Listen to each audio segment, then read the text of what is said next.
من الشيطان الرجيم بسم الله الرحمن الرحيم وتوكل على الحي الذي لا يموت وسبح بحمده وكفى به بذنوب عباده خبيرا الذي خلق السماوات والأرض وما بينهما في 6 أيام ثم استوى على العرش الرحمن فاسأل به خبيرا وإذا قيل لهم اسجدوا للرحمن قالوا وما الرحمن أنسجد لما تأمرنا وزادهم نفورا تبارك الذي جعل في السماء بروجا وجعل فيها سراجا وقمرا منيرا وهو الذي جعل الليل والنهار خلفة لمن أراد أن يذكر أو أراد شكورا وعباد الرحمن الذين يمشون على الأرض هونا وإذا خاطبهم الجاهلون قالوا سلاما صدق الله العظيم رب اشرح لي صدري ويسر لي أمري واحلل عقدة من لساني يفقهوا قولي اللهم ألهمنا رشدنا وأعذنا من شرور أنفسنا اللهم انفعنا بما علمتنا وعلمنا ما ينفعنا وزدنا علما اللهم صل على سيدنا محمد وعلى آل سيدنا محمد وبارك وسلم آمین یا رب العالمین. یہ کس کی کتاب پڑھی ہوئی ہے؟ وَتَوَكَّلْ عَلَى الْحَيِّ. بہت ہی خوبصورت آیت ہے اور جیسے یہ ان آیات میں سے ہو سکتی ہے کہ جس پر انسان کو مراقبہ کرنا چاہیے، بار بار پڑھنی چاہیے، غور کرنا چاہیے. اور آپ دیکھیں گے کہ یہ 3 صورتیں ہیں جو ہم لگاتار پڑھیں گے. ایک ہم پڑھ رہے ہیں سورۃ الفرقان، ایک ہے اس کے بعد سورۃ الشعراء اور ایک ہے اس کے بعد سورۃ النمل. تینوں صورتوں کے آخر میں ان میں مشترک بات یہ ہے کہ توکل کی ایک آیت آئی ہے جس میں امر کے ذریعے توکل کا کہا گیا. تو یہاں جیسے ہم دیکھ رہے ہیں وَتَوَكَّلْ عَلَى الْحَيِّ، سورۃ الشعراء کے آخر میں آئے گا وَتَوَكَّلْ عَلَى الْعَزِيزِ الرَّحِيمِ الَّذِي يَرَاكَ حِينَ تَقُومُ. اسی طرح سورۃ النمل کے آخر میں آئے گا فَتَوَكَّلْ عَلَى اللَّهِ إِنَّكَ عَلَى الْحَقِّ الْمُبِينِ. تو اس اعتبار سے جیسے یہ تینوں صورتیں اپنے مضامین کی جیسے آپ کہیں کلمینیشن یا اس کا جو نقطہ عروج ہے وہ توکل ہے، اس لیے کہ توحید کا بیان ہے. قرآن مجید میں کیا ہے؟ توحید کا بیان ہے. اور توحید کا خلاصہ یہ ہے جیسے ہم نے دیکھا کہ کائنات میں، بلکہ کل بھی ہم دیکھ رہے تھے المقصد الاسلام میں، کہ کائنات میں اختیار حقیقی صرف اللہ کا ہے. تو پھر اس کے نتیجے میں کیا ہونا چاہیے؟ اعتماد، بھروسہ اور توکل بھی اللہ ہی پر ہونا چاہیے. تو اسی لیے آپ دیکھیے یہاں نا ایک علت بیان کر دی. وہ علت کیا ہے؟ وہ علت یہ وَتَوَكَّلْ عَلَى الْحَيِّ، توکل کیجئے الحی پر. توکل کا لغوی معنی کیا ہوتا ہے؟ توکل کہتے ہیں کسی کو وکیل بنانا. مادہ اس کا کیا ہے؟ واو کاف لام. وکیل کس کو کہتے ہیں؟ وکیل کہتے ہیں ما یوکل الیہ الامر، جس کو آپ اپنا معاملہ سونپ دیں اس کو وکیل کہا جاتا ہے. جیسے ہم بھی اردو میں وکیل کیا بولتے ہیں کہ بھئی میں نے وکیل کر لیا ہے تو اب یہ میرے معاملات قاضی کے سامنے دیکھے گا، تو اب مجھے فکر کرنے کی ضرورت نہیں ہے. کیوں ضرورت نہیں ہے؟ کہ میں نے وکیل کیا ہوا ہے. تو اسی طرح توکل کہا جاتا ہے وکیل کرنے کو. سوری یہ لفظ اچھا نہیں لگ رہا وکیل کرنا، بلکہ توکل کیا ہے؟ اللہ کو وکیل بنانا، اللہ کو وکیل بنانا. اسی لیے آپ دیکھیے کہ شاید میں نے پہلے بھی ذکر کیا تھا کہ جو انشورنس کمپنیز وغیرہ ہوتی ہیں نا اور اس طرح کی چیزیں، تو وہ بھی اپنے لیے جو لفظ اختیار کرتی ہیں وہ توکل کا ہی ہوتا ہے.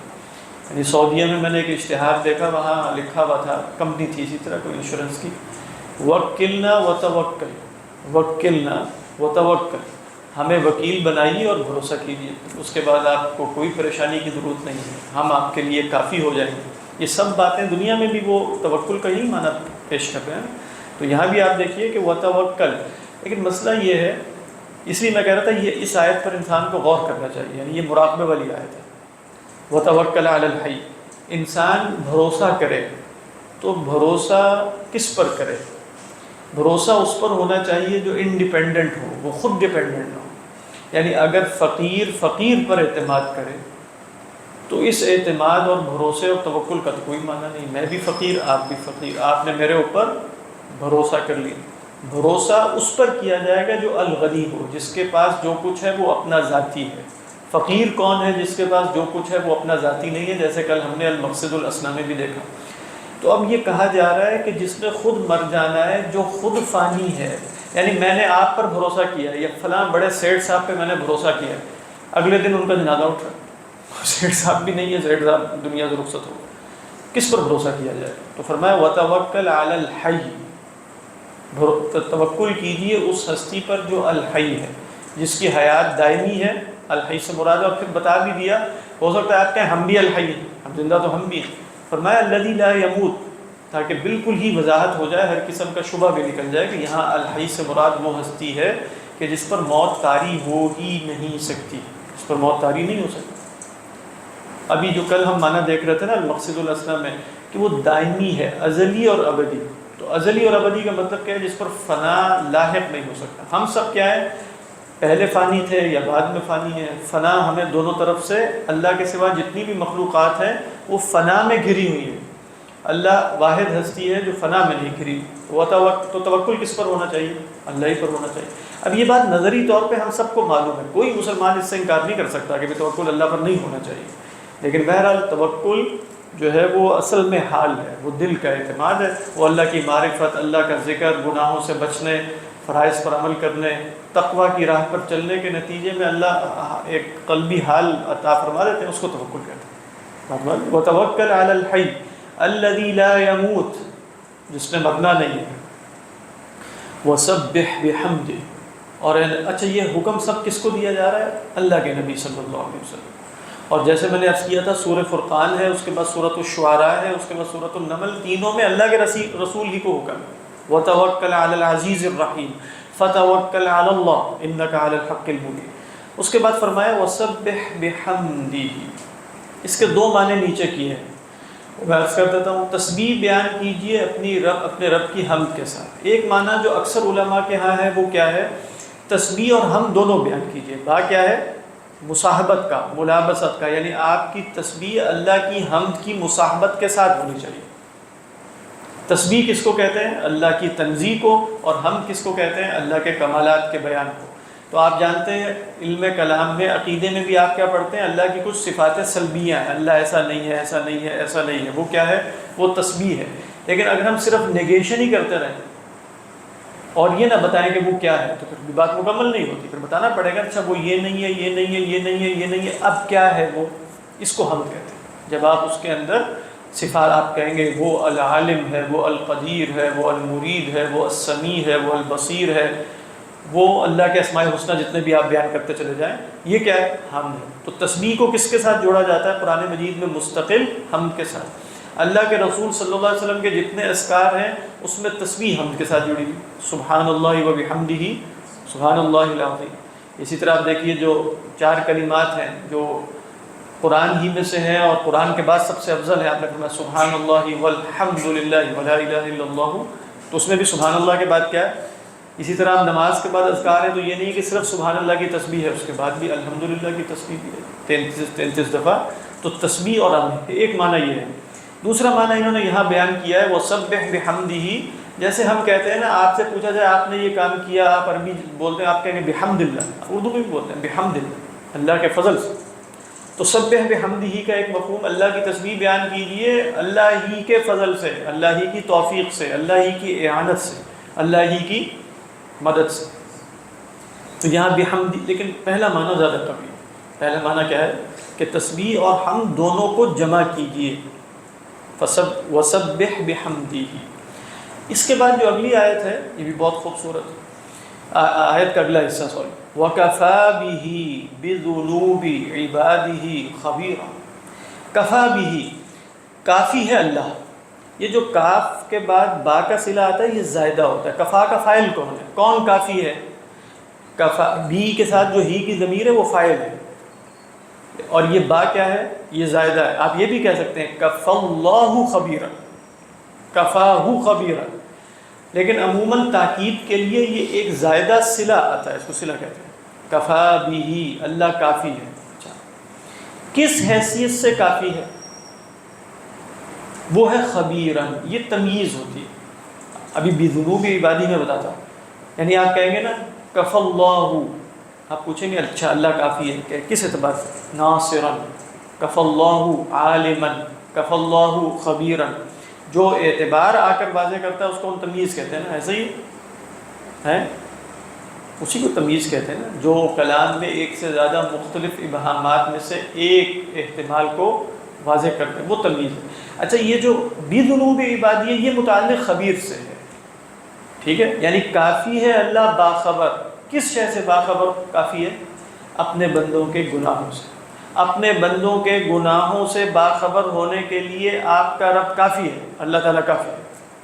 اب یہ جو آیت ہے یہ کیا بیان کر رہی ہے؟ یعنی اس کا کیا مطلب ہے کہ اللہ سبحانہ و تعالیٰ اپنے بندوں کے لیے کافی ہے؟ ایک مطلب یہ ہے جی نیچے جو بیان کر رہے ہیں، پہلے میں وہ بیان کرتا ہوں. انہوں نے دو معنی بیان کیے نیچے. ایک معنی یہ کہ اللہ تعالیٰ کافی ہے، یہ اللہ پیار سے فرما رہے ہیں، اس میں اللہ کا لطف ہے، اس میں اللہ کا کرم ہے کہ اللہ تعالیٰ اپنے بندوں کے گناہوں سے واقف ہے، تو اگر توبہ کرو گے اور معاف ہو جائے گا، کوئی مسئلہ نہیں. دوسرا ہے کہ اس میں تہدید ہے، اس میں دھمکی ہے، کہ جیسے ہم کہتے ہیں، اور وہ باڈی لینگویج سے پتہ چلتا ہے نا، مجھے تمہارے اعمال سب پتہ ہے، کرتوت پتہ ہے تمہارے.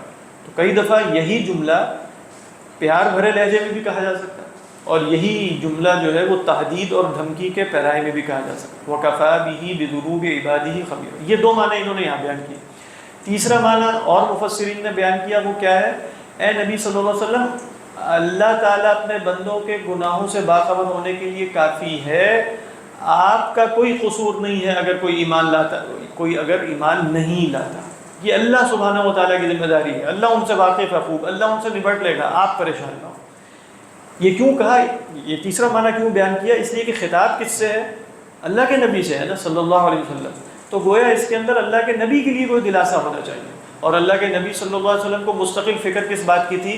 کہ بھئی یہ لوگ ایمان نہیں لاتے تو میری کوئی کوتاہی ہے اور فلاں. کہا جا رہا ہے وَتَوَكَّلْ عَلَى الْحَيِّ الَّذِي لَا يَمُوتُ، آپ اللہ پر بھروسہ کریں. وَسَبِّحْ بِحَمْدِهِ، آپ اس کی تسبیح میں مگن رہیں، لوگوں کی ٹینشن نہ لیں، آپ اپنا کام کرتے چلے جائیے. اللہ تعالیٰ کافی ہے ان سے واقف ہونے کے لیے. وَكَفَىٰ بِهِ بِذُنُوبِ عِبَادِهِ خَبِيرًا. بات بات. چوتھا معنی اس کے اندر جو بات صوفیہ نے ذکر کیا وہ تفسیر نہیں، مطلب آپ کہیں کہ یہ خاطر ہے، یہ اشارہ ہے. وہ کیا ہے کہ کہا جا رہا ہے اللہ کے رسول سے، اور اللہ کے رسول صلی اللہ علیہ وسلم کے توسط سے ہر بندے سے کہا جا رہا ہے. میرے سے بھی کہا جا رہا ہے، آپ سے بھی کہا جا رہا ہے. دین کا جوہر کیا ہے؟ یعنی دین کا ایسنس کیا ہے؟ دین کی حقیقت کیا ہے؟ اللہ سے تعلق، اللہ کی معرفت، اللہ کا ذکر. یہی ہے نا. آپ نے دین قائم بھی کرنا ہے، اگر آپ نے خلافت برپا کرنی ہے، اس کا بھی مقصد کیا ہے؟ دودھ اور شہد کی نہریں بہانا ہے؟ یہ اس کا مقصد بھی ہے کہ ایسا ماحول بن جائے کہ لوگ اللہ کو بیٹھ کے یاد کریں، لوگ جو ہیں وہ اللہ کا ذکر کریں، لوگ اللہ کا. یہی مقصد ہے نا بنیادی طور پہ. کوئی لمبی چوڑی عمارتیں بنانا اور مطلب دنیاوی ترقی میں عروج سے عروج پر چلے جانا، یہ خلافت کا مقصود تو فی نفسی نہیں.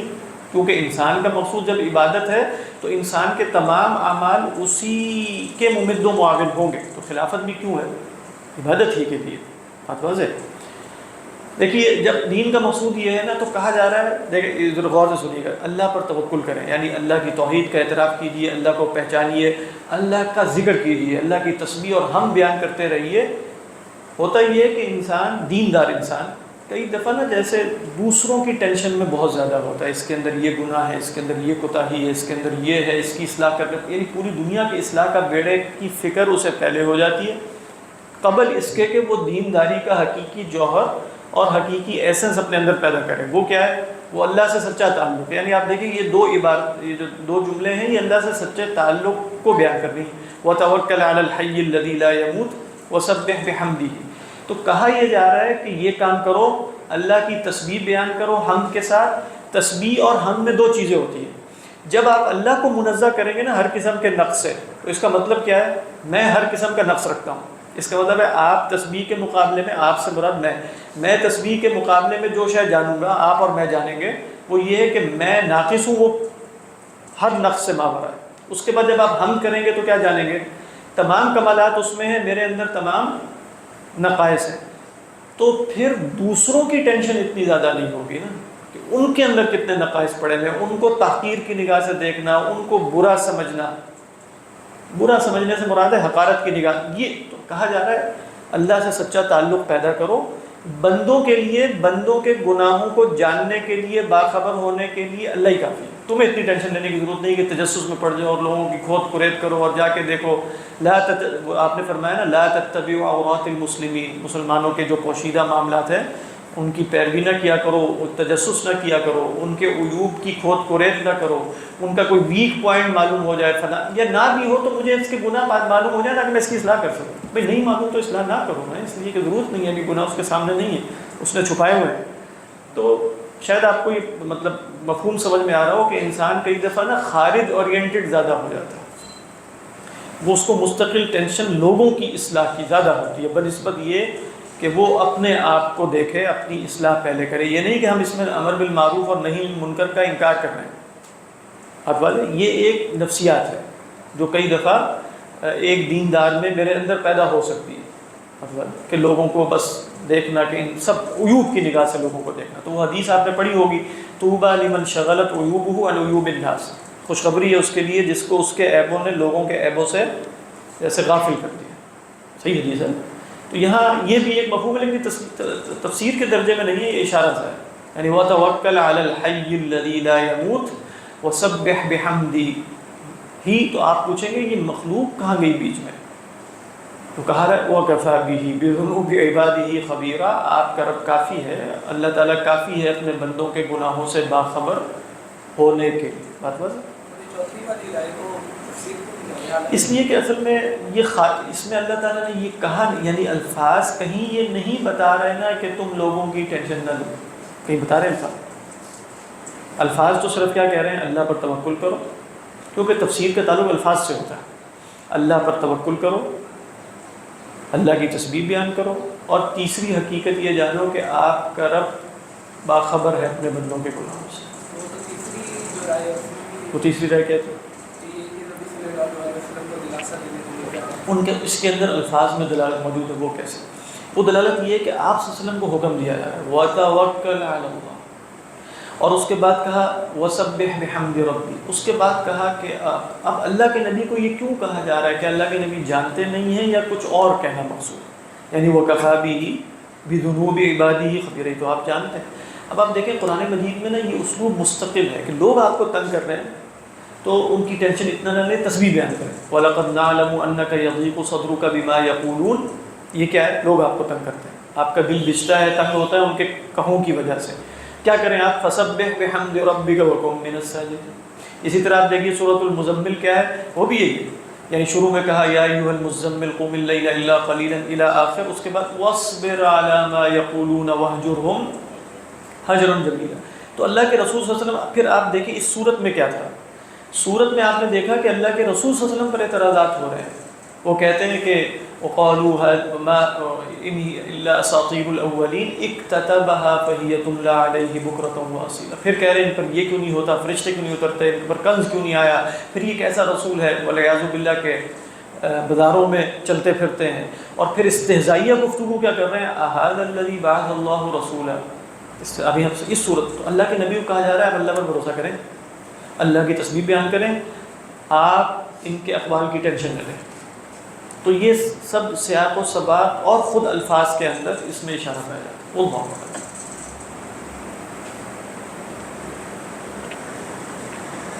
اس کے بعد فرمایا الذی. یہ الذی کیا ہے؟ یہ الذی الحی کا بدل ہے، یعنی الحی کا بدل ہونے سے مراد ہے وتوکل علی الحی جو آیا تھا نا، اس کے بعد الذی اسی کا بدل تھا. تو یہ الذی اس پہلے الذی کا کیا ہے؟ بدل. تو تو الذی یہ کون ہے ہستی؟ الذی خلق السماوات، صرف وہ حی لا یموت نہیں ہے جس پر آپ نے توکل کرنا ہے. الذی خلق السماوات والارض، جس نے زمین و آسمان پیدا فرما دیے.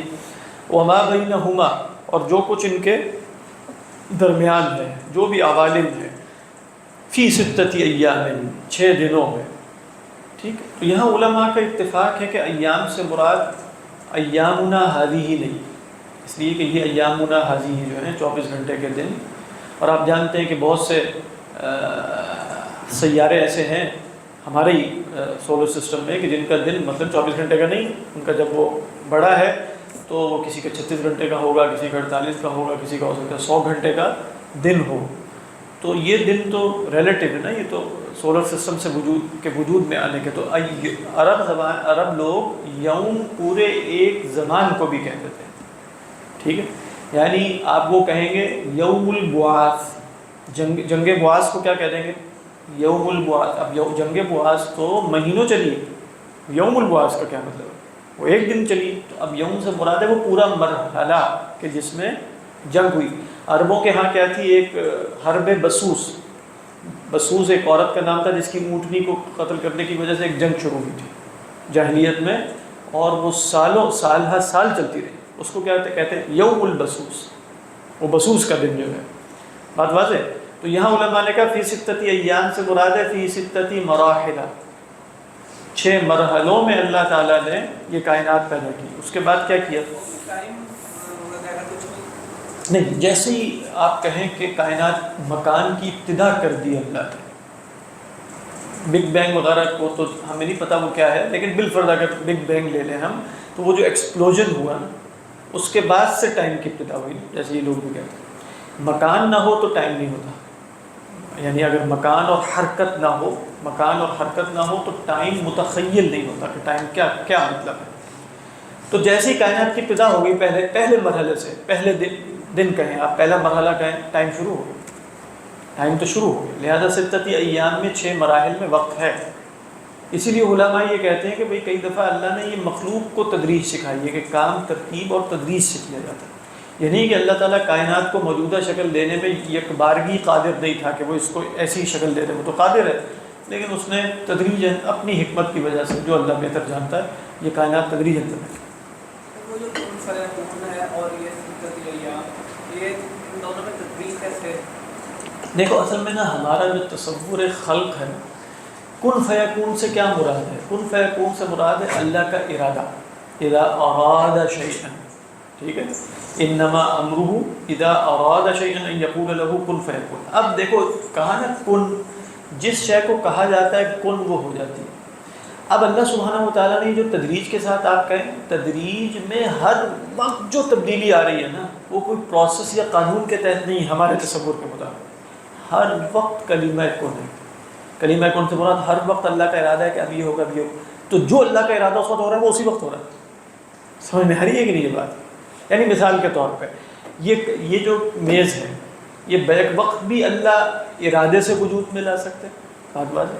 اور یہ بھی ہو سکتا ہے کہ آپ اللہ سبحانہ و تعالیٰ لکڑی کے اجزاء کو حکم دے، ہر وقت کیا حکم آ رہا ہے، تم ادھر سے آؤ. یہ اللہ کا حکم کن تھا، وہ اسی وقت ہوا، پھر ایک اور کن ہوا، پھر ایک اور کن ہوا، پھر ایک.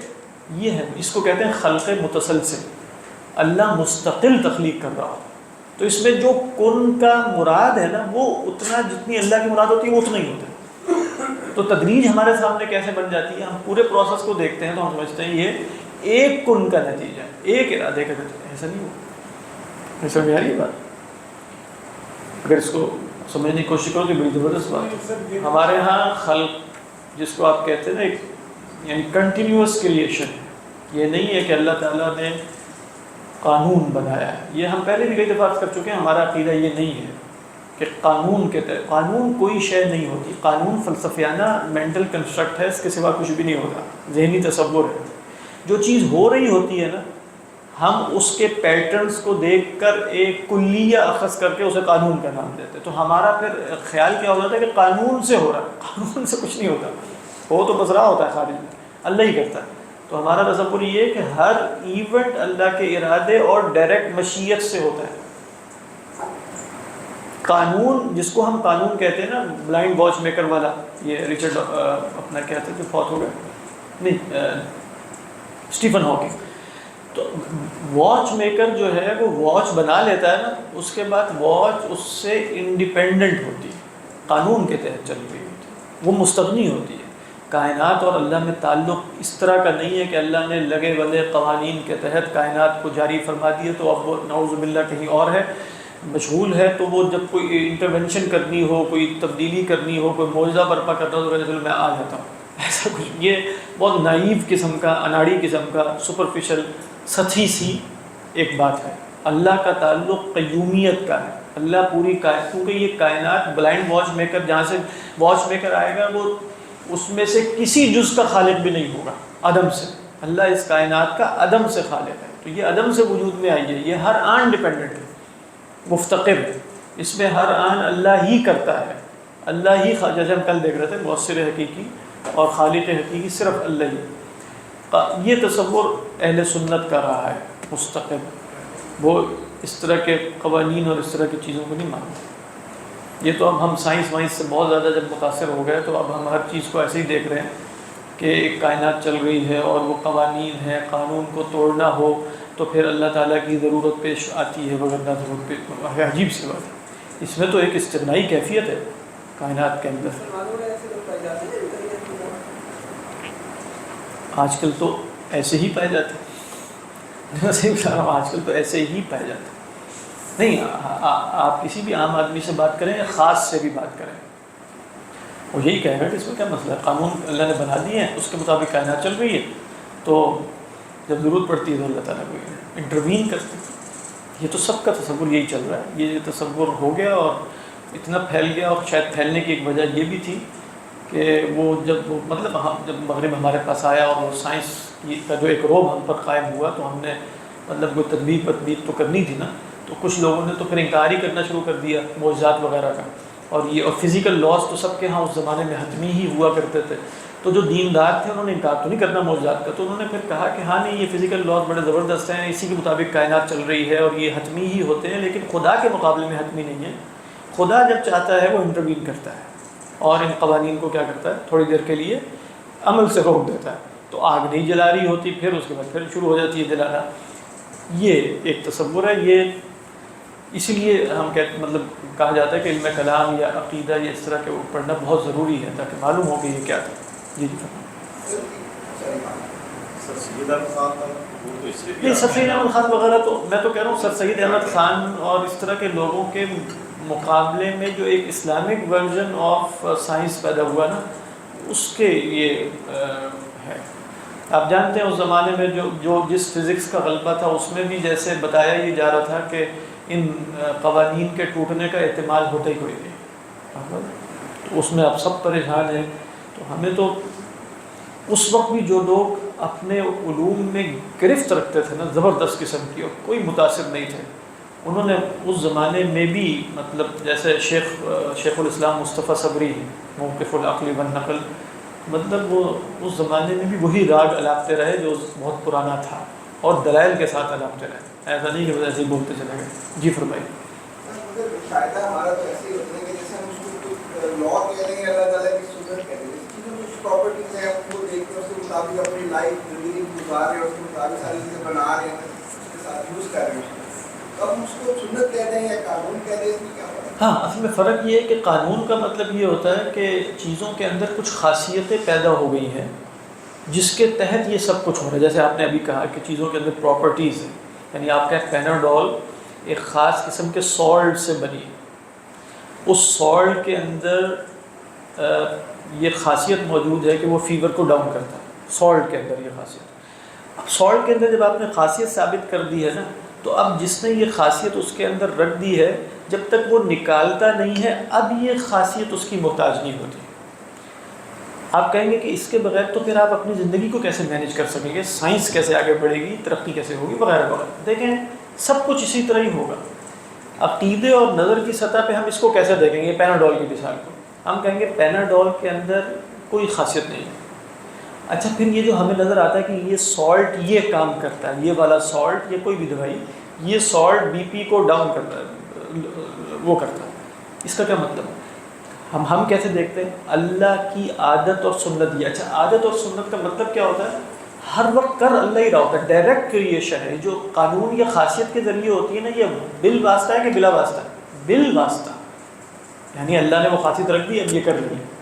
ہمارا جو تصور تھا کہ اللہ تعالیٰ کا کوئی فعل ممکن شے کو پیدا کرنے کا بال واسطہ نہیں ہوتا, بلا واسطہ ہوتا. اب ہم اس کو کیسے ایکسپلین کریں گے؟ اللہ نے یہ جو سالٹ ہے یہ بنایا, اس سالٹ کے حوالے سے اللہ کی مستقل عادت یہ ہے, مستقل فعل یہ ہے, انسان یہ کھائے گا تو اللہ تعالیٰ اس کا بلڈ پریشر لو کریں گے. یہ ہے, اس کو بار بار اللہ مستقل یہی کیے چلے جا رہے ہیں. تو پھر ہم اس کے ذریعے سائنٹسٹ کیا کہے گا, اس سالٹ کے اندر خصوصیت ہے. ہم کہیں گے کوئی خصوصیت نہیں ہے, اس سالٹ کے حوالے سے اللہ کی عادت جاریہ مستقل یہ ہے, اللہ کا فعل مستقل یہ ہے کہ تم پانی پیتے ہو تو اللہ پیاس بجھاتا ہے. پانی کے اندر ان اٹ سیلف انٹرنزیکلی کوئی شے موجود نہیں ہے جو پیاس بجھا سکے. ہم ایسے دیکھتے ہیں, ویسے ہی بہت عجیب سا اس زمانے میں لگے کہ اب فضول سی باتیں کرتے ہیں, لیکن یہی, اور یہ حقیقت یہی ہے. ویسے حقیقت اس لیے یہی ہے کہ ان دی اینڈ آپ پوچھیں گے نا سائنٹسٹ سے بھی, وہ کہے گا یہ جو دوائی ہے نا یہ وہ کرتی ہے بلڈ پریشر لو کرتی ہے. چاہتے ہیں کیوں لو کرتی ہے؟ وہ کہے گا کہ اس کے اندر یہ سالٹ پایا جاتا ہے, اس کی وجہ سے یہ لو کرتی ہے. آپ پوچھیں گے یہ سالٹ لو کیوں کرتا ہے, آپ اگلا سوال آپ اس سے کریں, وہ کہے گا ہو سکتا ہے یہ سالٹ خود جو ہے وہ کمپاؤنڈ ہو مثلا, تو یہ فلاں فلاں فلاں فلاں چیز اس کے اندر پائی جاتی ہے, یہ انگریڈینٹس ہیں سالٹ کے, ان کے اندر خاصیت. اچھا آپ اور نیچے ہوتا ہے, آپ کہیں گے جو فلاں فلاں فلاں فلاں فلاں چیز ہے اس کے اندر یہ خاصیت کیوں ہے؟ ان دی اینڈ آخری جواب کیا ہوتا ہے, فلاں چیز کی یہ ذاتی خاصیت ہے, بس ہم نے اس کو تجربہ کیا, ایسے ہی ہوتا ہے. یعنی سمجھ میں آ رہی ہے کہ نہیں بات؟ یعنی 4-5 سٹیجز پہ پہنچ کے سائنٹسٹ نے بھی یہی کہنا ہے, لیکن وہ چونکہ 4-5 سٹیجز کے بعد پہنچ کے کہنا ہے نا, تو وہ پہلے جواب میں ہم کہیں گے لوگ مسئلہ حل ہو گئے, اس نے تو بتا دیا اس کے اندر یہ سالٹ ہے. یا جیسے آپ زلزلے کی مثالیں لوگ دیتے ہیں کہ بھئی زلزلہ ہم نے کہا کہ اللہ کے حکم سے آتا ہے اور اخلاقی قوانین خراب ہوتے ہیں انسانوں کے تو زلزلے آتے ہیں. اب بظاہر تو کوئی تعلق نہیں ہے زنا کا زلزلے سے کہتا ہے, تو ایک دیندار کے لیے بھی مشکل ہو جائے. وہ کہے گا کہ بھئی یہ سب سائنس نے بتا دیا ہے کہ یہ پلیٹس ٹیکٹونک پلیٹس ہوتی ہیں, یہ ہلتی ہیں اور اس کے ذریعے یہ. آپ پوچھیں گے ان سے ٹیکٹونک پلیٹس کیوں ہلتی ہیں, تو وہ بتا دیں گے کچھ اور اسباب بتائیں گے کہ یہ سبب بنتا ہے. آپ ان اسباب کے بارے میں بھی سوال کر لیں کہ یہ کیوں ہوتا ہے, پھر ہو سکتا ہے کچھ اور بتا دیں. ان دی اینڈ پہنچ کے وہ بتائیں گے کہ اس سے ہمیں بھی نہیں پتہ. نہیں سمجھ میں آ رہی ہے کہ نہیں؟ ان دی اینڈ بات کیا ہے, اللہ کی عادت اور سنت ہے بس. تو ہم اس طریقے پر, لیکن ہم اللہ کی عادت اور سنت کو مستمرہ دیکھتے ہیں. مستمرہ کا مطلب ہے کہ اس کے اندر کوئی چینج نہیں ہوتا. تو ہم اس کے ذریعے پھر اپنے تمام معاملات کو پلان کر سکتے ہیں کہ نہیں کر سکتے؟ کیونکہ سنت کا ٹوٹنا خرق عادت ہوتا ہے ہمارے ہاں, اللہ کی عادت کا ٹوٹنا وہ تو معجزہ ہوتا ہے. اور کرامت ہوتی تو کرامت تو روزمرہ نہیں ہوتی, وہ تو کبھی کبھار ہی ہوتی. تو لہذا ہم اللہ کی سنت کو دیکھتے ہوئے اپنے, دیکھیں جس طرح آپ اللہ کی سنتیں صرف اصطلاح میں کہہ رہا ہوں, دینی سنت کو دیکھتے ہوئے اپنے حالات کو پلان کرتے ہیں. اللہ کی یہ سنت ہے نا کہ ایمان کے نتیجے میں آپ جنت میں جائیں گے انشاءاللہ. ایمان کے اندر اٹ سیلف خاصیت ہے, یعنی ہم اب اس کو دینی اعتبار سے اگر دیکھیں تو اللہ کے نبی نے فرمایا کہ نہ عمل کے اندر خاصیت ہے نہ ایمان کے اندر. لا يدخل الجنت احد بعملی وقالوا ولا انت یا رسول اللہ, آپ بھی نہیں داخل ہو سکے. آپ نے فرمایا ولا انا الا اس کا, لیکن اللہ نے اس کو سبب بنا دیا کہ میری سنت اور عادت کیا ہے, ایمان کے نتیجے میں جنت میں داخل کروں گا, یہ اللہ کی سنت. تو اب ہم نے اپنی زندگی پلان کیسے کرنی ہے؟ خرق عادت کو پیش نظر رکھ کے کہ اللہ قادر تو ہے کہ ایمان کے بغیر بھیج دے, تو ایمان لانے کی عمل کرنے کی نماز پڑھنے کی کوئی ضرورت ہی نہیں. لیکن ہم تو کہیں گے نہیں, اللہ کی خاصیت تو اللہ کی رحمت ہی میں ہے, لیکن اللہ نے بتایا یہ کہ اس طریقے پہ چلو. اسی طرح اللہ تعالیٰ نے کہا ہے ان اسباب کے اندر کوئی تاثیر نہیں ہے جو نظر آ رہا ہے, لیکن ان کو اختیار کرو, ہم کر لیتے. تو ہم اس کے تحت اپنی زندگی بھی پلان کریں گے, علم بھی بنا سکتے ہیں.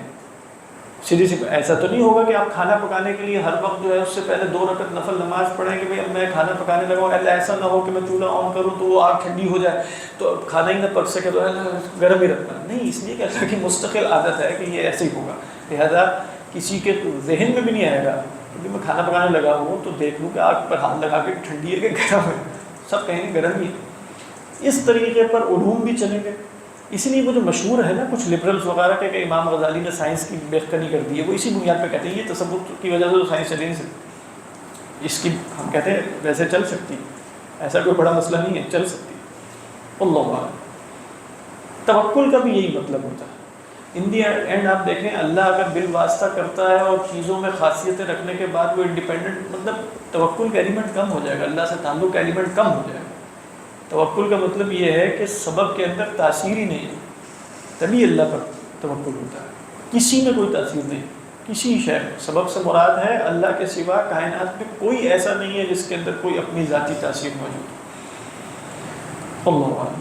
یہ والا عقائد رکھنے والے سے لوگ قیوم کو کس طرح ڈیفائن کرتے ہیں؟ قیوم سے مراد ہے اللہ نے کائنات کو پیدا کیا، ربوبیت بھی فرمانا ہے، تو ربوبیت فرمانے کے لیے وہ دوسرا تصور رکھنے والے کہہ رہے ہیں، ہاں وہ ربوبیت فرمانے کے لیے کہیں گے کہ جیسے اللہ تعالیٰ نے والدین کے لیے کہہ دیا ربیانی صغیرا، تو وہ بھی تربیت فرما رہے ہیں، وہ بھی کر رہے ہیں، تو اللہ تعالیٰ ہی چلا رہا ہے، اللہ نے ہر چیز بنائی ہے، اللہ نے ہر خاصیت رکھی ہے، ٹھیک۔ اس لیے کفر نہیں ہے، ویسے یہ ذہن رکھے، یعنی اگر کوئی اس عقیدے پر بھی ہوگا تو کوئی کفری عقیدہ نہیں ہے اگر وہ ہر شے کی نسبت کرے، ہر خاصیت اللہ کی رکھی ہوئی ہے، لیکن اس کو عموماً علماء کلام کہتے ہیں کہ یہ عقیدہ بدعتی عقیدہ ہے، اللہ کفر نہیں کہتے۔ معتزلہ کا تھا یہ، یعنی اس لیے، لیکن معتزلہ کی تکفیر نہیں کی، اس لیے تھوڑا کہتے ہیں نا معتزلہ ریشنل تھے اور یہ تھے اور فلاں تھے، تو اب آپ دیکھیں کہ معتزلہ کے تصور والے سائنسدان بھی بڑا خوش ہوگا، یہ بات مجھے بھی یہی سمجھ میں آتا ہے۔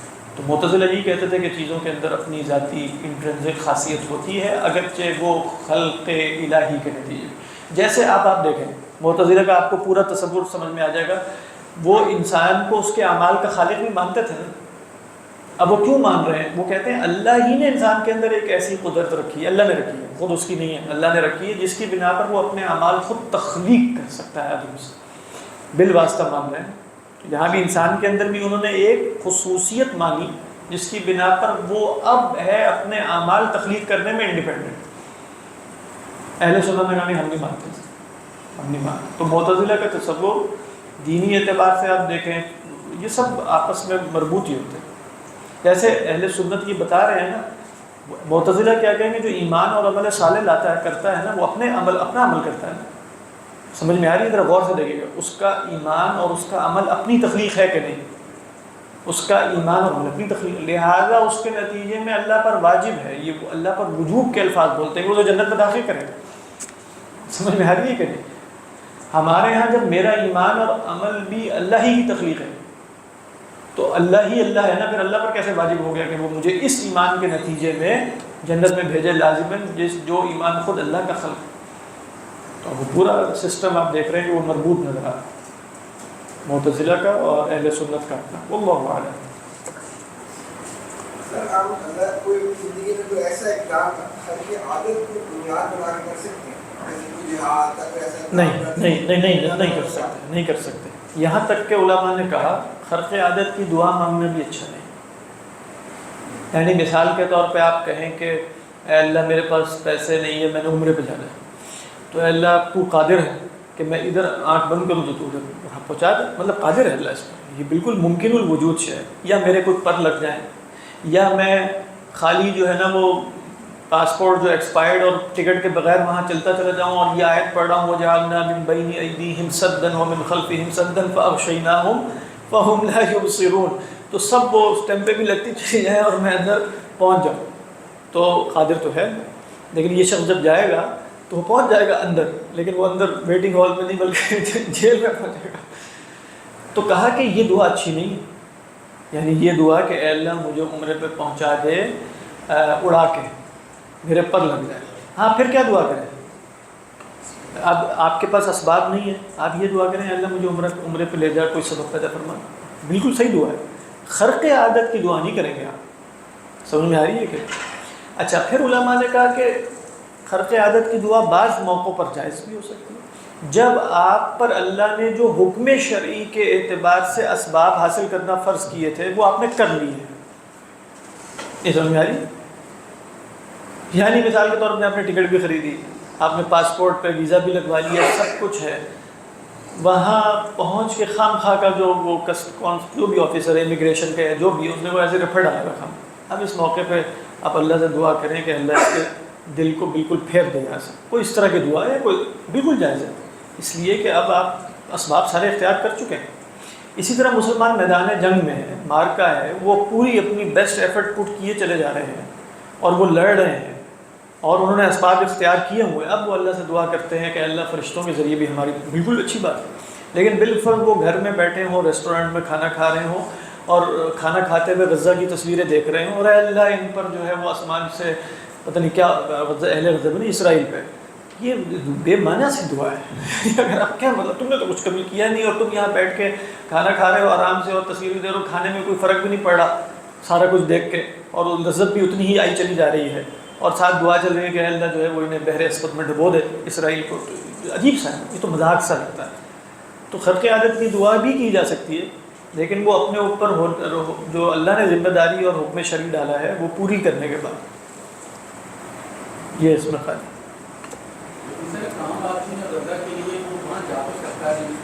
بس دعا کرے، لیکن دعا میں اس طرح کے الفاظ، دعا کیا کرے گا جیسے اللہ کے رسول صلی اللہ علیہ وسلم کی دعائیں ہوتی تھی نا کہ اے اللہ جو ہے، اے اللہ ان کے بھوکوں کو کھانا کھلا، ان کے قیدیوں کو جو ہے وہ آزاد کروا دے، ان کے دشمنوں کو نیست و نابود کرے، بالکل ٹھیک بات ہے وہ کرے اگر وہ واقعتاً قادر نہیں ہے، لیکن اس میں بھی جیسے آپ دیکھیں کہ وہ کوئی ایسی دعا نہیں کی جا رہی کہ جس میں کہا کچھ اور ہی قسم کی بات ہو، اللہ سے دعا کر رہے ہیں کہ ہم مجبور ہیں، ہم کچھ نہیں کر سکتے، ہم دعا کر رہے ہیں۔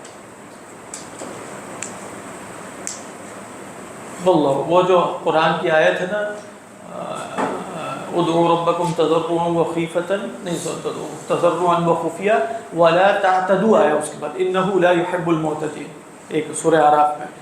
حد سے آگے نہ بڑھو دعاؤں میں، دعاؤں میں حد سے آگے بڑھنے کی ایک صورت یہ بھی بیان کی گئی ہے کہ ایسی دعائیں، اب میں خرق عادت کا مطلب کیا ہوتا ہے اپنے لیے؟ خرق عادت کا مطلب ہے کرامت، کرامت تو اللہ کے بڑے نیک لوگوں کی ہو، تو وہ میں بتا ہی رہا ہوں کہ میں بھی اس لیول پہ پہنچا ہوا ہوں، مجھ بھی ایک خرق عادت ہو جانی چاہیے۔ یہ سب باتیں تھوڑی عجیب سی کہ انسان خرق عادت کی دعا کرے، واللہ اعلم۔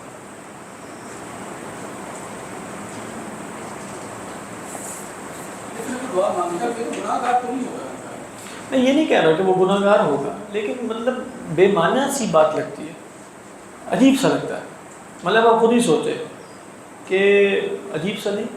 لیکن اب آپ دیکھیں کہ کل جو بات آئی ہے، جو غزہ کا پلان آ گیا ہے، اس پہ سب نے کیسی زبردست تالیاں بجائی، پاکستان، سعودی عرب، قطر، عمان، مصر، سب کہہ رہے ہیں کہ واہ واہ کیا زبردست ٹرمپ کا پلان ہے۔ اس پلان کا خلاصہ کیا ہے کہ ایک انٹرنیشنل کمیٹی بنے گی، اس کو ہیڈ کریں گے جناب ٹرمپ اور ان کے نائب ہوں گے جناب ٹونی بلیئر، اور وہ فی الحال غزہ کی حکمرانی کریں گے، اور وہ جو بھی ہوگا، اور جو نتن یاہو ہیں وہ ایز اے پیس میکر سب کے سامنے آگے، دیکھو انہوں نے قبول کر لیا کتنے امن والے ہیں اور ان کا سب کچھ ہو گیا، حماس کا کوئی رول مستقبل میں نہیں ہوگا، جو ان کے لڑنے والے ہیں اگر وہ اپنے ہتھیار دے دیں گے تو وہ رہ سکیں گے یہاں، ورنہ وہ ان کو بھی مار دیا جائے گا، ان کو بھگا دیا جائے گا، اور اب غزہ جو ہے وہ منزوعۃ السلاح ہوگا، وہ الجزیرہ میں عربی میں سنا تھا، یعنی اب وہاں کوئی ہتھیار کوئی نہیں ہوں گے، وہ بالکل اسرائیل کے۔ اب یہ ہے پیس پلان جناب ٹرمپ صاحب کا، جس پر سب نے بہت تالیاں ماری، کیا نوبل پرائز ملنے والا ہے اس کو بالکل چند دنوں کے بعد، یہ ہے اس میں پاکستان بھی بہت خوش ہے اور سب بہت خوش ہے، لیکن اس کا مطلب یہ کہ ان دی اینڈ یہ بالکل مقاومہ جو تھا نا، یعنی ایک ملیٹنٹ مقاومہ فلسطینیوں میں، وہ اس کی بیخ کنی ہو جائے گی، بالکل ختم۔ لیکن اب نا حماس بالکل مجبور ہو گئے اس اعتبار سے کہ جیسے آئسولیٹڈ سے ہو جائیں گے، کیونکہ جو عرب دنیا نے بھی سب نے کلیپنگ کر دی نا، کیا ضرورت ہے، اب وہ کیا کریں بیچارے، ان کی بھی لمٹ ہے، لیکن یہ جو اس کے اندر وہ شقیں ہیں نا، اب ان میں تبدیل کرنے کی درخواست کرنا بھی ان کے لیے مشکل ہو گیا، کیا کریں، حماس کا کوئی رول جو ہے وہ انہوں نے نہیں رکھا آئندہ کے لیے، اللہ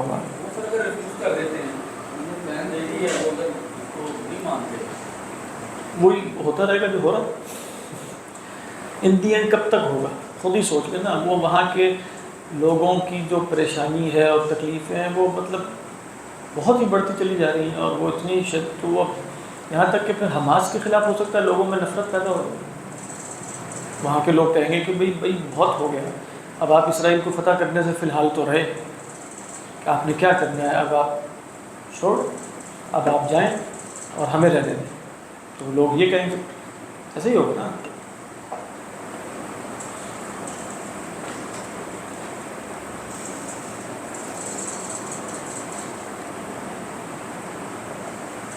بہرحال حماس کا اپنا ایک اجتہاد تھا 7 اکتوبر کے حملے میں،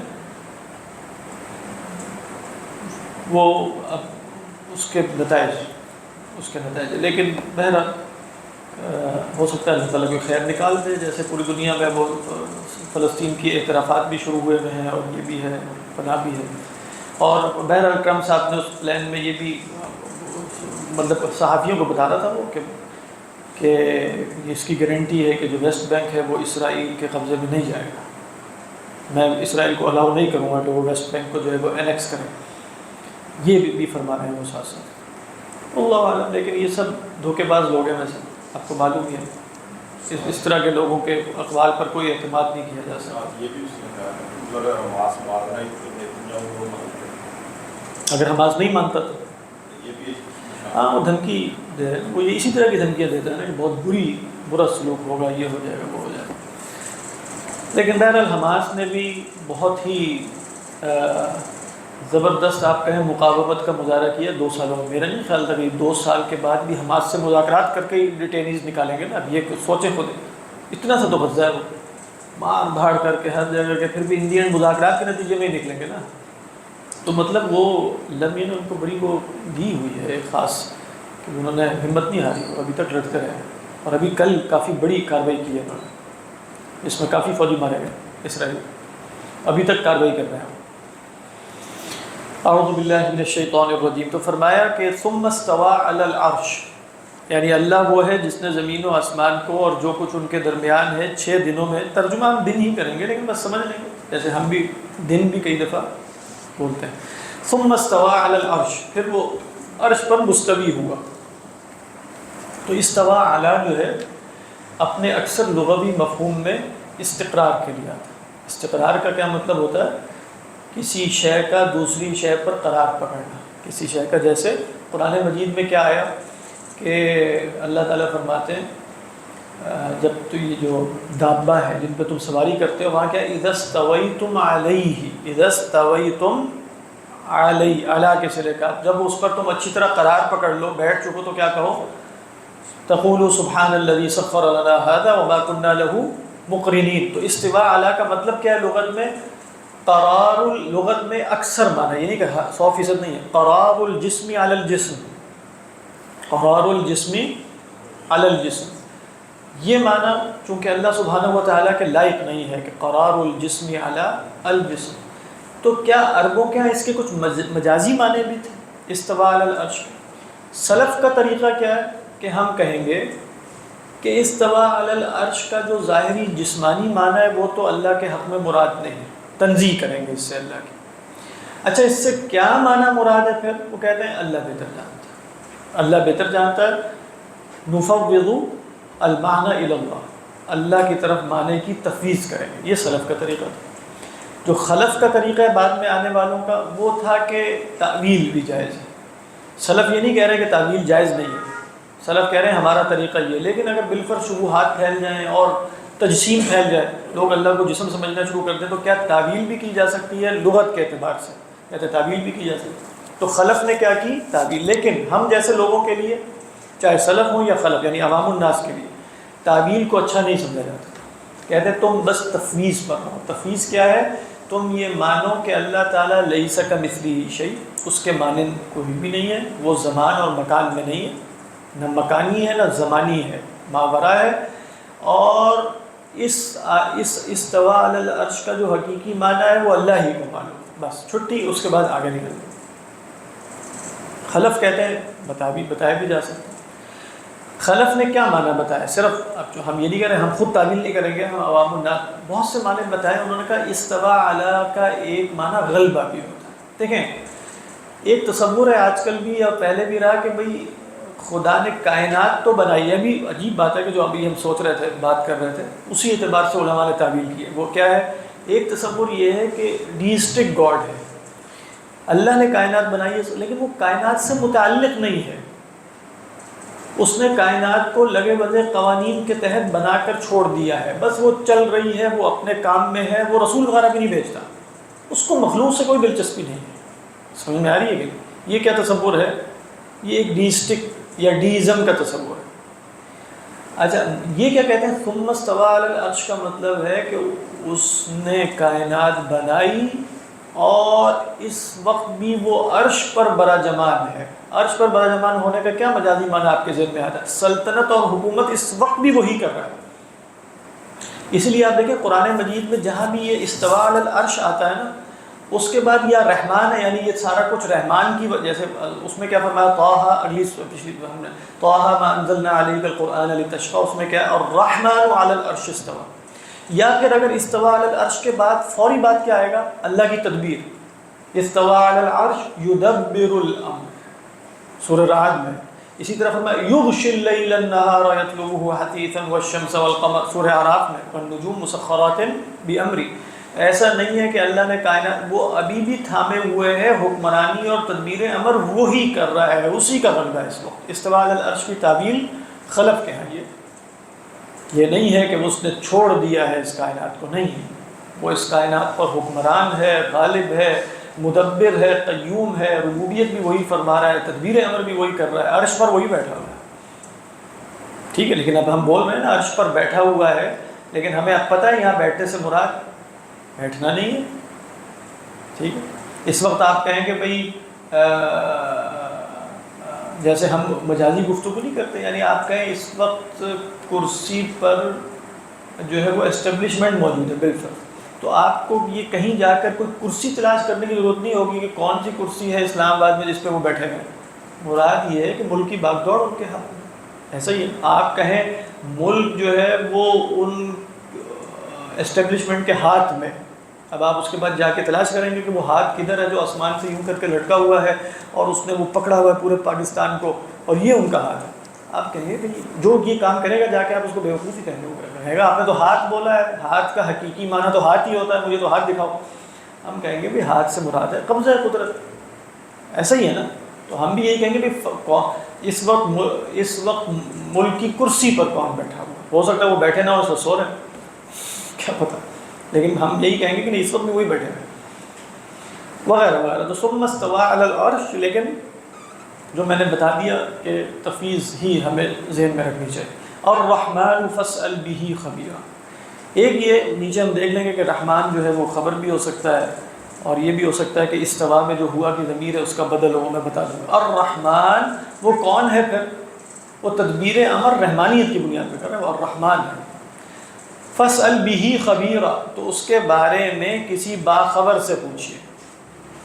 دیکھیے اس آیت کے ایک سے زیادہ معنی ہیں نیچے بھی کچھ آ جائے گا. ایک کیا ہے فاسأل به یہاں به سے مراد ہے با ان کے معنی میں. کس کے معنی میں ان کے معنی. جیسے ایک شعر نقل کیا جاہلی شاعر کا بڑا مشہور ہے انک ان سألتنی بالنساء سألتنی بالنساء. شاعر کا کہتا ہے اگر تم مجھ سے خواتین کے بارے میں سوال کرو فإنی خبیر بأدواء النساء طبیب تو میں خواتین کی بیماریوں کو سب سے زیادہ جاننے والا اور طبیب بھی ہوں. مراد ہے کہ میں بہت جانتا ہوں مراد ہے. لیکن وہاں سوال کے ساتھ فإنک ان سألتنی عن النساء آیا ہے کہ فإنک ان سألتنی بالنساء تو با اور ان ایک دوسرے کی جگہ آ جاتے ہیں.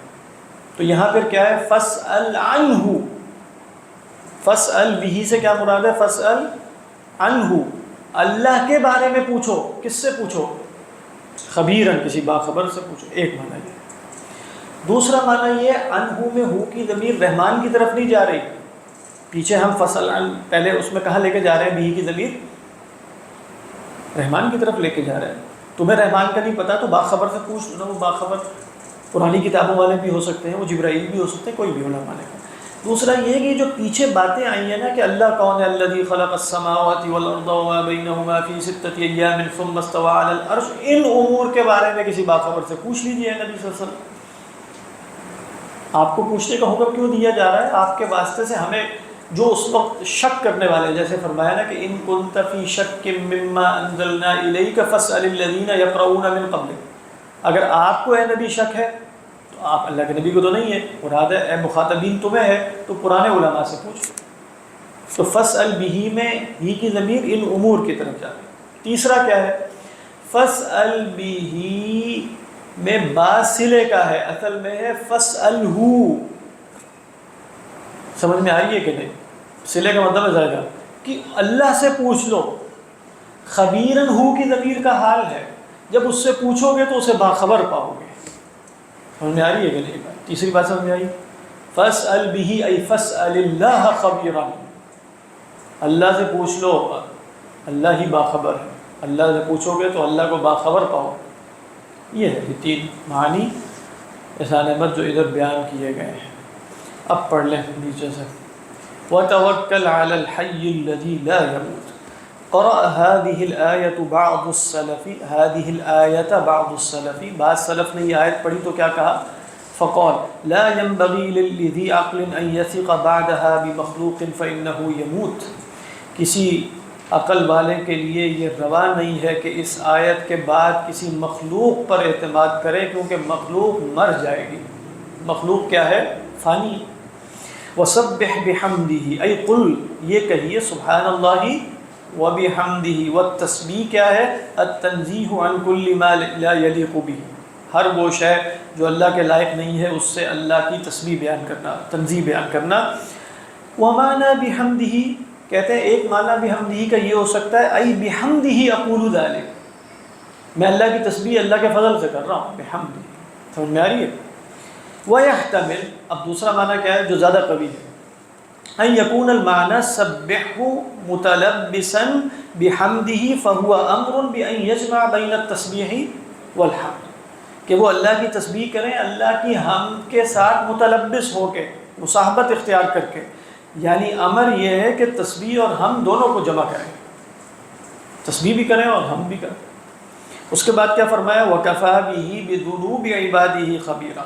یہاں جو 2 معنی انہوں نے بیان کیے تھے، ہم نے تو 4 معنی بیان کیے تھے جس میں چوتھا تفسیر اشاری تھا. يحتمل ان يكون المراد بهذا بیان حلمه، ٹھیک ہے، یکونو کی خبر ہے اس لیے بیان حلمه وعفوه عن عباده مع علمه بذنوبهم. کہہ رہے ہیں یہ بھی ہو سکتا ہے کہ اس سے مراد اللہ کے حلم اور مغفرت کا بیان، عفو کا بیان ہو کہ وہ اپنے بندوں سے درگزر کرتا ہے حالانکہ ان کے بندوں کے گناہوں کو جانتا ہے پھر بھی معاف کر دیتا ہے. وَكَفَى بِهِ بِذُنُوبِ عِبَادِهِ خَبِيرًا. یا مراد کیا ہوگی؟ کیا بتایا تھا؟ دھمکی. او یکون المراد تہدید العباد، یا بندوں کو ڈرانا مقصود ہے کہ بھئی لعلم اللہ بذنوبہم، کہ اللہ تمہارے گناہوں سے واقف ہے. استوى علی العرش ذکر فی الاعراف، کیونکہ پہلی دفعہ استوى علی العرش سورۃ الاعراف میں آیا تو کہتے ہیں وہاں ہم نے اس کا بیان کر دیا. الرحمن کیا ہے؟ خبر ابتداء مضمر، یہ بھی ہو سکتا ہے کہ یہ خبر ہو ایک مبتدا محذوف کی، وہ کیا ہوگی؟ هو الرحمن. یعنی آپ کہیں گے کہ ثم استوى علی العرش، وہ کون ہے؟ ہوا الرحمن، تو یہ خبر مبتدا محذوف کی. او بدل من الضمیر فی استوى، استوا میں بھی ایک ضمیر ہے نا، ثم استوى میں ضمیر مستتر ہوا کی ہے کہ نہیں، اس کا بدل ہے الرحمن. ثم استوى علی العرش الرحمن فاسأل به خبیرا. فیہ معنیان، اس میں کیا ہیں؟ 2 معنی. احدہما وهو الاظہر، ایک زیادہ ظاہر ہے، وہ ہے اسأل عنہ من هو خبیر عارف به، اللہ کے متعلق اس سے پوچھنا جو باخبر اور عارف ہو. اس سے کیا معلوم ہوا؟ ہے تو اللہ کے نبی صلی اللہ علیہ وسلم کو حکم، لیکن اللہ کے متعلق سوالات باخبر سے کیے جائیں. بات واضح ہے کہ ہر مطلب ہو سکتا ہے کہ ایک شخص جو ہے وہ فقہ کا بہت بڑا عالم ہو، لیکن ہو سکتا ہے کہ عقیدے اور کلام میں اس کی وہ کمزور. تو اللہ تعالیٰ اللہ کی صفات کے متعلق جس سے پوچھا جائے گا وہ ان علوم کا جاننے والا، یہ ایک عمومی حکم بھی نکل سکتا ہے. فاسأل به خبیرا. اس کے بعد کیا ہے؟ وانتصب خبیرا علی المفعولیہ، ایسی صورت میں خبیرا حالت نصب میں حال ہونے کی وجہ سے، مفعول ہونے کی وجہ سے، مفعول یعنی کس سے پوچھنا ہے آپ نے اس کے متعلق؟ خبیر سے. وہذا الخبیر المسئول کون ہے جن سے پوچھنا ہے؟ ہوا جبرائیل، جبریل. یہ بھی ہو سکتا ہے آپ صلی اللہ علیہ وسلم جبرائیل سے پوچھیں. والعلماء، یا علماء و اہل الکتاب. ٹھیک ہو گیا؟ علماء اہل الکتاب ہے یا و اہل الکتاب ہے آپ کے ہاں؟ کسی کے ہاں بغیر واو کے بھی ہے؟ ایسے ہونا چاہیے وعلماء اہل الکتاب. والباء فی قولہ، اب بتاتے ہیں با کی کیا حقیقت ہے. یحتمل ان تتعلق بخبیرا او تتعلق بالسؤال، یہ خبیر سے متعلق بھی ہو سکتی ہے، سوال سے بھی متعلق ہو سکتی ہے. اچھا پھر اگر یہ سوال سے متعلق ہے تو پھر کیا معنی ہے؟ وَيَكُونُ مَعْنَاهَا عَلَى هَذَا مَعْنَا عَنْ کہ فَاسْأَل اور متعلق سوال سے فَاسْأَل یعنی تو بِهِ کس معنی میں ہوگی؟ عن فَاسْأَل عَنْهُ خَبِيرًا والمعنی الثانی اور دوسرا معنی کیا ہو سکتا ہے؟ ان المراد اسأل بسؤاله خبیرا اللہ سے سوال کر کے خبیر سے سوال کرو، یعنی اللہ سے سوال کرو گے تو اسے خبیر پاؤ گے، یہ وہی ہے جو دوسرا ہم نے بتایا، اس کی وضاحت کریں گے۔ ای ان سألتہ تعالی اگر تم اللہ سے سوال کرو گے تجدہ خبیرا بکل شیء تو تم اسے ہر شے سے باخبر پالو گے۔ تو اب یہ حالت نصب میں مفعول ہونے کی وجہ سے ہوگا یا حال ہونے کی وجہ سے؟ تو فرمایا فانتصب خبیرا علی الحال، تو اب یہ خبیر حال ہونے کی وجہ سے منصوب ہے۔ وَهُوَ كَقَوْلِكَ اب عام لغت سے مثال دیتے ہیں، جیسے تم کہتے ہو لَوْ رَأَيْتَ فُلَانًا رَأَيْتَ بِهِ أَسَدًا فلاں کو دیکھو گے نا تو گویا شیر دیکھو گے۔ کیا مطلب ہے اس کا؟ کہتے ہیں أَيْ رَأَيْتَ بِرُؤْيَتِهِ أَسَدًا۔ صدق اللہ۔ اللہ اکبر۔